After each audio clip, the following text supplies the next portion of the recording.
¿Eres fan de Indiana Jones o no tienes ni idea de quién es Indiana Jones? Quédate aquí en este vídeo, en Pantallados TV, porque te voy a contar por qué esta saga es una de las mejores sagas de la historia y por qué tienes que verla sí o sí. ¿Te entro vídeo?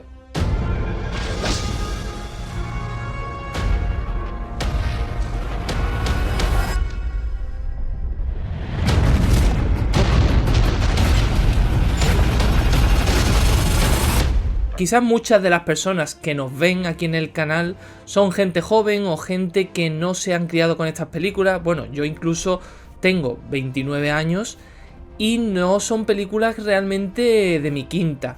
Aún así, mi cultura cinéfila quizás y que mi familia, mi madre, mi tío me pusieran estas películas han hecho que valore y que creciera con aventuras no asociadas a mi rango de edad, digámoslo así.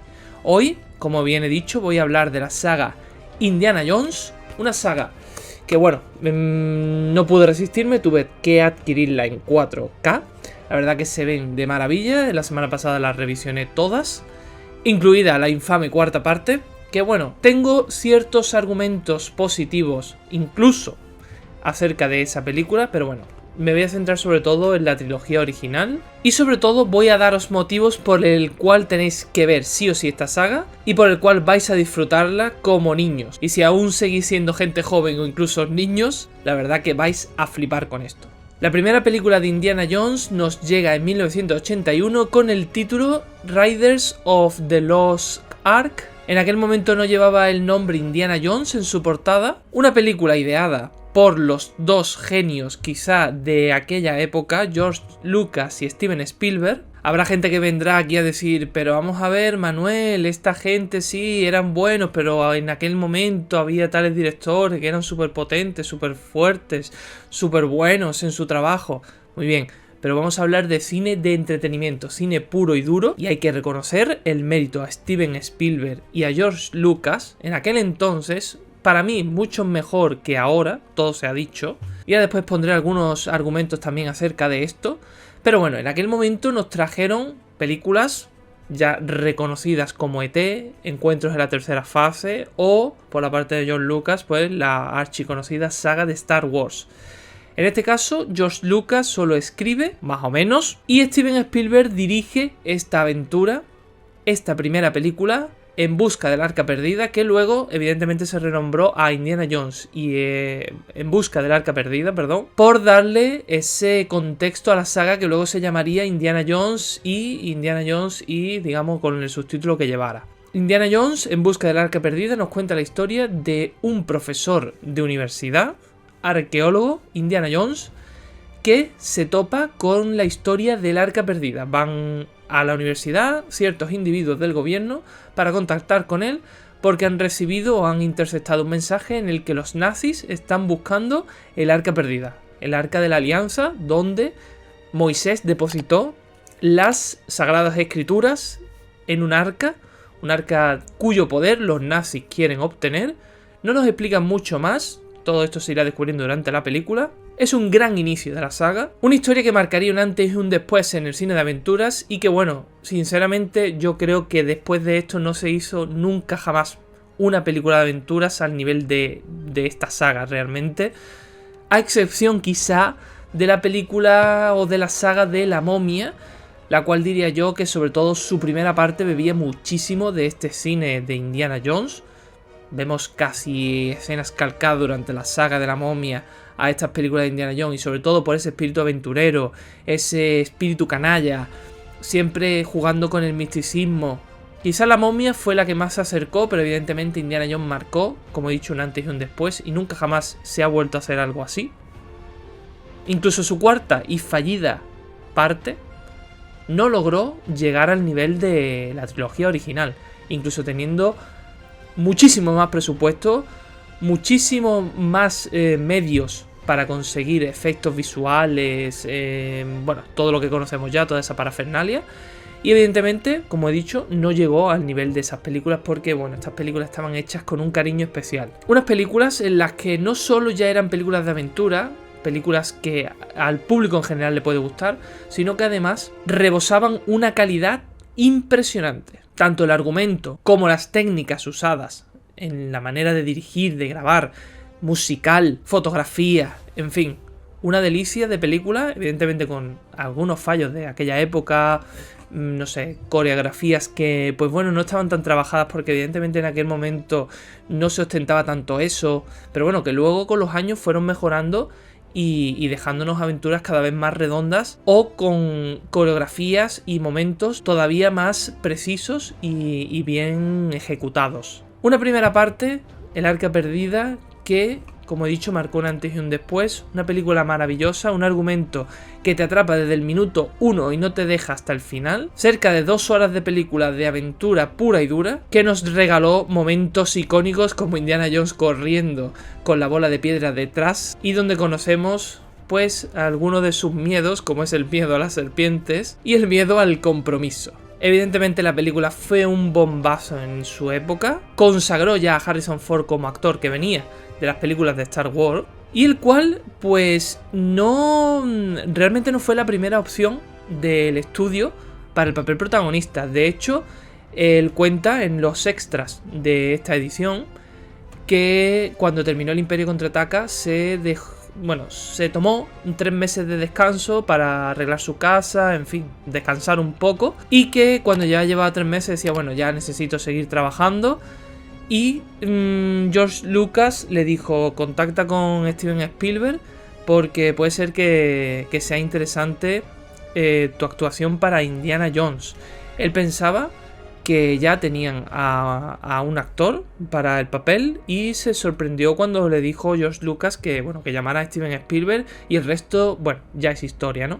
En 1984 llega la segunda parte, Indiana Jones y el Templo Maldito.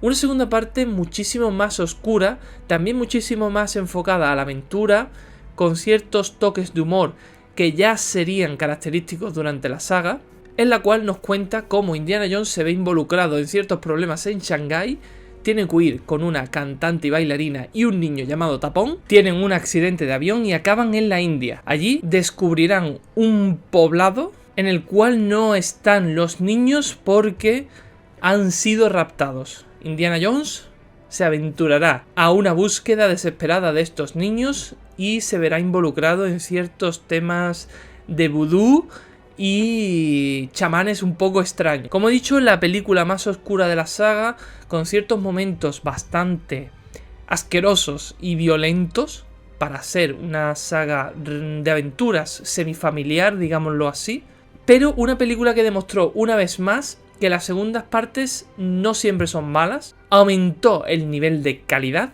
tenemos momentos magistrales como el inicio, estilo musical, que es impresionante como está rodado, tenemos una fotografía exquisita y una banda sonora una vez más de John Williams que quita el hip. Se me ha olvidado nombrarlo, John Williams estuvo desde la primera película, compositor ya mítico de sagas como Star Wars, Harry Potter, Tiburón, E.T., en fin, una cantidad de películas tremenda, una cantidad de bandas sonoras espectaculares, y aquí volvió a repetir, como repetiría en toda la saga, con una banda sonora magistral para mi gusto y que nos haría vibrar con el tema original de la película. Además, la película ganó el Oscar a Mejor Efectos Especiales y la banda sonora estuvo nominada al Oscar, no ganó en aquel año.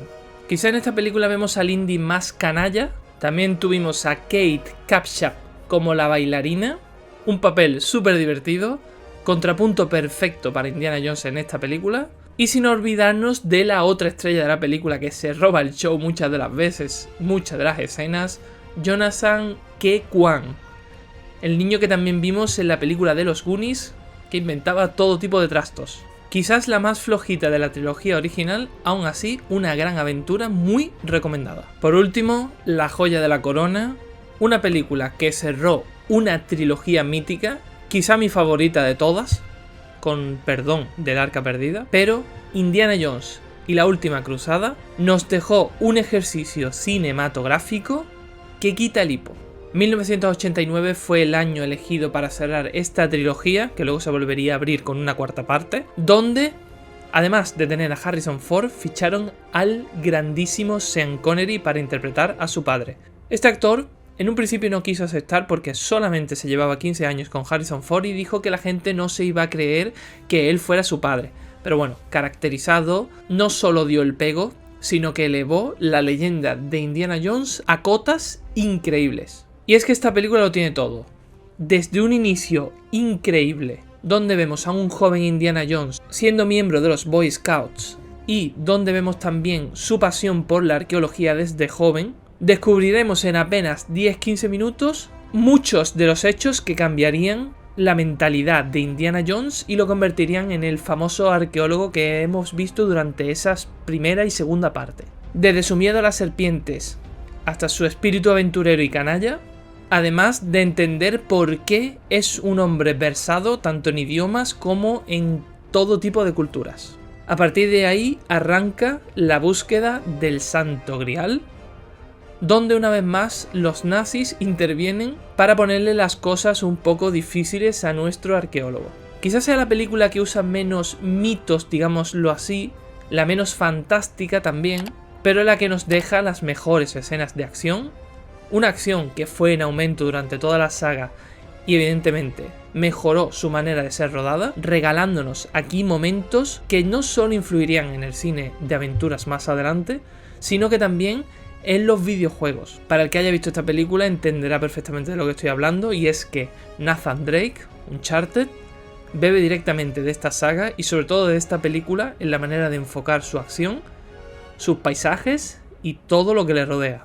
Sin embargo, la música de John Williams, siendo excepcional también en esta tercera parte, es la que se me queda un poco más floja. Y es que no escuchamos tanto el tema original durante la película, dejando paso a unas melodías un poco más místicas para acrecentar el misticismo de El Santo Grial. Aún así, otra película de 2 horas que se pasa tremendamente rápido, donde encontraremos todo tipo de mitos, puzzles, pistas y escenas que, como he dicho, quitan el hipo, como una persecución por el desierto con tanque incluido, que es simplemente maravillosa. Además, toda una declaración de intenciones con su título La Última Cruzada, la última película que ellos quisieron hacer de esta saga, el cierre definitivo, que luego evidentemente se rompería con esta Calavera de Cristal, cuarta parte, que ahora comentaremos un poco por encima, pero que bueno, toma quizás lo mejor y lo peor de la saga. Muy recomendada esta tercera parte también, sobre todo esta primera trilogía porque es simplemente genial, una trilogía de aventuras que ya no se volverá a hacer jamás, sobre todo por su manera de rodar la acción, todo muy físico, con efectos prácticos, y eso se nota. Quizá en la tercera parte vamos a ver alguna pantalla verde, 1 o 2 veces en toda la película que yo ya he detectado, pero siempre en momentos puntuales y no de acción. Aquí, como en las buenas películas de los 80, la acción se rodaba con dobles, con especialistas, explosiones reales, y evidentemente esto queda genial, y esto fue uno de los principales fallos de la película de la que vamos a hablar ahora, que es Indiana Jones y la Calavera de Cristal. Cuarta parte, vio la luz en 2008 y es una película que tiene sus luces y sus sombras. A mí, la primera vez que la vi en el cine, evidentemente, yo me había criado con las películas de Indiana Jones, me encantaban. Entonces, ir al cine y ver por fin una película de Indiana Jones era para mí, bueno, algo grandioso. Me gustó mucho en aquel momento, pero luego en siguientes revisionados sí que me ha dejado de gustar un poco. Me parece que la primera mitad está bastante bien, está bastante decente, porque sobre todo usa efectos prácticos en su acción. Tenemos una persecución en moto que es increíble. Tenemos la primera escena de la película entrando al almacén donde, entre muchos otros objetos, se halla el Arca de la Alianza. Y ahí vemos que hay menos trampa que cartón, digámoslo así, salvo el infame momento de la nevera y la bomba o prueba nuclear, y una persecución en moto grabada en la antigua usanza que es increíble. A partir de la segunda mitad todo se va al traste y vemos un despliegue de CGI que, aparte de cantar muchísimo, no era necesario haberlo usado.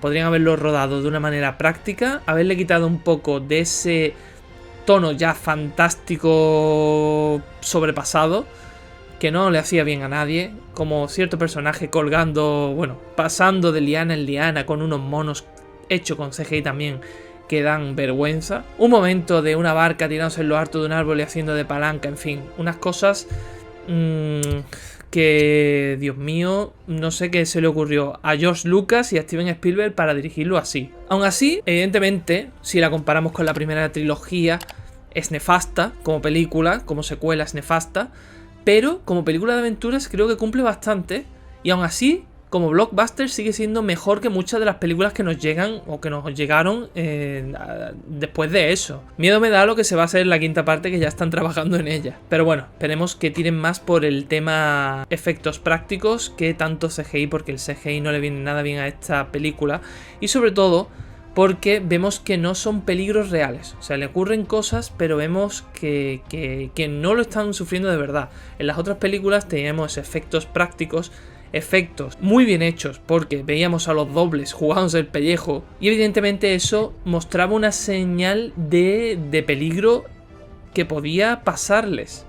En esta película no, vemos el CGI, sabemos exactamente que van a salir airosos y que no lo van a pasar realmente mal porque están delante de una pantalla verde y lo único que le están poniendo es efectos digitales alrededor. Aún así, lo dicho, una película que, bueno, no es quizás, no es la mejor de la saga.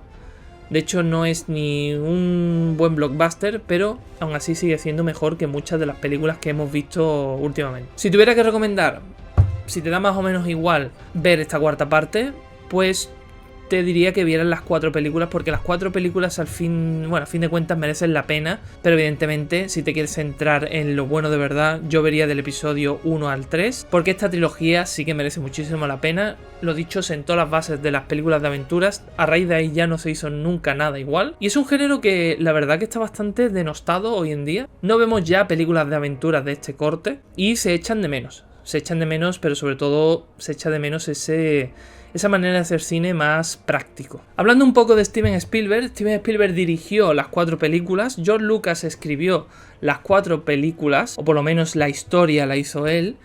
Una cuarta parte, que la historia tampoco es que sea nada del otro mundo, a mí no me disgustó. Me parece que no está mal, pero se podría haber tratado de otra manera en el tramo final. Luego las 3 anteriores, o sea, la trilogía original, creo que las 3 historias están bastante bien, sobre todo la 1 y la 3. Me quedo con la 1 como guión, pero la 3 como película es muchísimo más redonda. Aquí Steven Spielberg alcanzó casi la maestría, porque luego hizo películas muy buenas, como fue La lista de Schindler, Salvar al soldado Ryan, en fin, películas, archiconocidas, pero que luego Steven Spielberg fue decayendo también. Steven Spielberg, en esta cuarta parte, se nota el tema del CGI que he comentado, pero es que es algo bastante común en su filmografía después, ¿no?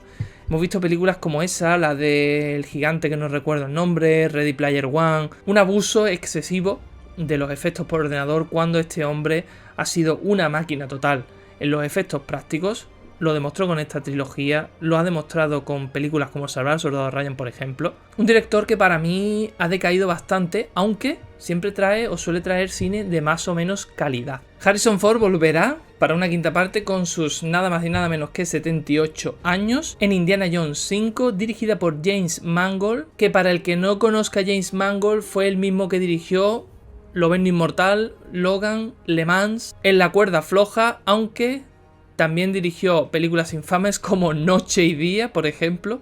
Pero bueno, creo que podemos estar medianamente tranquilos porque James Mangold demostró en Logan que podía hacer una película sin tantos efectos digitales, una película austera, y que creo que le puede venir bien a esta quinta parte. Otra cosa es el tema de Indiana Jones, Harrison Ford con 78 años, que eso no hay por dónde tragárselo. O sea, este tío con 78 años no sé cómo va a poder rodar esta película. Ya en la cuarta parte se le veía un poco destrozado, no me quiero ni imaginar ahora. Una saga que debería de haber muerto en la tercera película, cerró bien, un final digno y una historia que no daba para más. Aún así habrá que tener fe, a ver qué nos encontramos en esa quinta parte. Yo me despido ya después de este tremendo chapazo, pero una invitación a que veáis una de las sagas más míticas del cine. Así que espero que le des like, que compartas con todo aquel que le pueda gustar o que quieras convencer para ver Indiana Jones. Nos vemos en el siguiente vídeo, suscríbete a nuestro canal, un saludo desde Empantallados. Adiós.